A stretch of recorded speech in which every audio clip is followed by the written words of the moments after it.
Hello, everyone. Welcome to the Analytic Moment. I'm Quentin Fisher, CEO of Healthcare Analytics, and this is a series on artificial intelligence for healthcare service providers. Last session, we talked about the state of the healthcare market and why now is the time to get going with AI for your organization. Today, we're going to talk about moving from a historical reporting perspective to a prescriptive and embedded AI solution in four basic building block steps, right? So before we get into this, the first thing to realize, though, is that analytics is not just data visualization. When you go to a lot of these conferences, you're going to see organizations showcasing visualization tools and touting really that this is analytics and how easy it is to see and view data. This is a very important piece of analytics, being able to clearly communicate the data with graphs and clean representations. And there's also an art to do this effectively. The visualization artist is a growing role, and there's a big need for this as it's a critical interface between all the techies out there and then the consumers of this information, the business or the clinical team. But as we said, analytics is not data visualization. It's more than that. So let's talk about what's behind these pretty pictures. The first step, right? We have to build a data foundation that has a good historical perspective. That's an important starting point. But it's also akin to driving your car through the rearview mirror. You want to have and you need to have this historical perspective, and then you need to incorporate that with real-time data so that you have situational awareness. And the historical data will give you perspective and context, right? This will also help you enable alerts, understand, set processes in place that really help manage differences from what you are seeing to what you have been seeing and to what you really expected or planned to see, right? So now that you kind of know where you are, it's important to have the data and to have a good data model that everybody understands, right? We need to have the appropriate governance around this data as well as ownership. There needs to be specific data owners in your organization. Everyone needs to be singing from the same sheet of music. We can't be having different terms or definitions of different features or values, right? Everybody needs to understand what we're talking about. So now let's move then to step two.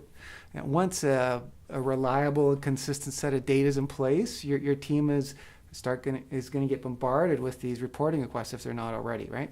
Now the key is to move your organization to a place where there's really this self-service capability, so that the power or super users out there can start slicing and dicing the data sets without having a bottleneck in your IT or your analytics department, right?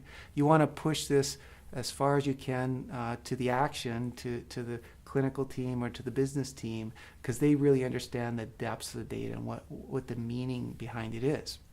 And there's some good tools out there to do this.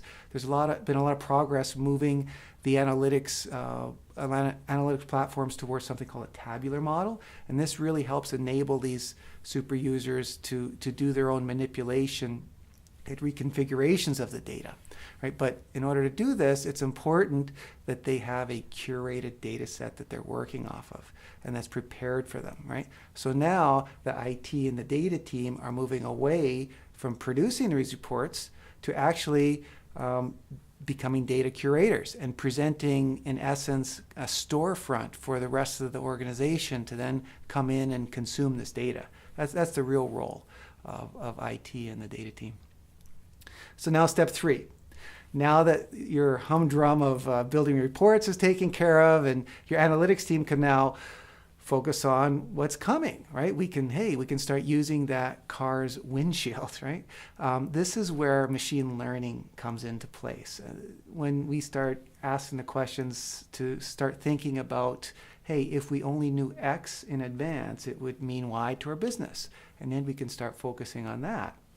But as we've mentioned before, we're in the era of narrow AI, and we need to be very specific and targeted with these predictions. We need to carefully craft the problem statements and then build approaches to really develop some different prediction techniques against that problem to see what we can get, right?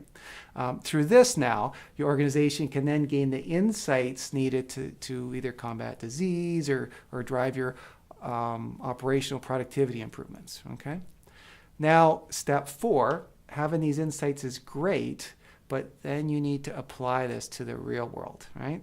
It's not a trivial step to then define the rules to deal with these new insights. They're new insights, so you have to do some work defining these. And for these insights to be truly adopted, they need to be transformed actually to a next best action or recommendations. And these recommendations need to make the insights intuitive and the next steps natural, right? Otherwise, they won't get adopted or used, right? So there's a lot of technical approaches, again, to help this. There's a lot of various integrations you can put in place. You can start incorporating these insights and next best actions into apps, and even using robotic process automation to put kind of a light, intelligent layer over top of your existing applications, right? So those are the 4 basic building blocks and steps. And to recap, today we talked about how analytics is not just data visualization. It's about getting a good foundation for past and current data, then moving to self-service, working towards these various predictions, and then finally embedding these insights into these next best actions and into your team's activities, right? And by applying these steps and this kind of maturity model, you can then move your organization to a place where you actually not only have the situational awareness for your organization, but the foresight and the nimbleness to then predict and act upon what's coming. So the next session, we're actually going to talk about the principles and a high level overview of big data and machine learning. And this is important for that step 3 we talked about, building those predictive models and solutions. So thanks for listening. Please subscribe to the channel. Let us know your point of view, what you're interested in the comment section, and also get on our mailing list. Download an ebook we have on hcanalytics.net as well. Take care, and thanks for talking. Bye.